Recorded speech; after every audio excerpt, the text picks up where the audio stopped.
Yurtimizda yoshlarga zamonaviy bilim berish, ularni intiluvchan va tashabbuskor etib tarbiyalashga alohida e'tibor qaratilmoqda.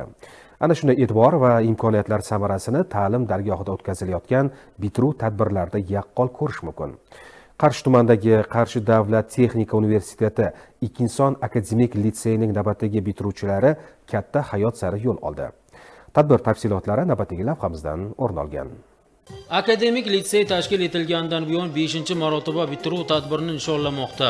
Bu yillar davomida yuzlab o'quvchilar ushbu dargohda bilim olib, orzular sari dadil qadam qo'yishdi. Ushbu yilgi bitiruvchilar ham yutuqlarga boy. Ular orasida xalqaro va respublika darajasidagi sertifikatlarga ega bo'lgan. Fan olimpiadalarida g'olib chiqqan o'quvchilar anchagina. Bayramda g'urur va quvonch tuyg'ulari hukm surdi. Ayniqsa oltin medal sohiblari, fan to'garaklarida faol qatnashgan yoshlarga alohida e'tibor qaratildi. Men bu yerda 2 yildan beri ta'lim olmoqdaman. Ustozlarimga kattakon rahmat aytaman. Bu natijaga erishimni kutmagandim.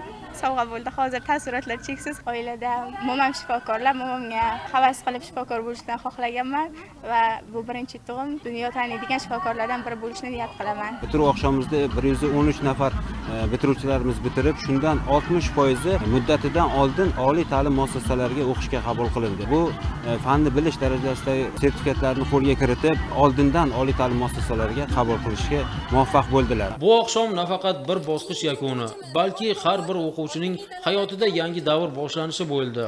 Ularning yuzidagi hayajon, orzular sari intilgan nigohlar buning yaqqol dalili edi. Akademik litsey bitiruvchilari bugun nafaqat ta'lim bosqichini, balki katta hayotga boshlovchi yo'lni ham ortda qoldirmoqda. Ularning ko'zlaridagi ishonch, ustozlar bergan bilim, davlatimiz yaratib bergan imkoniyatlar, bularning barchasi ertangi kunimiz poydevoridir.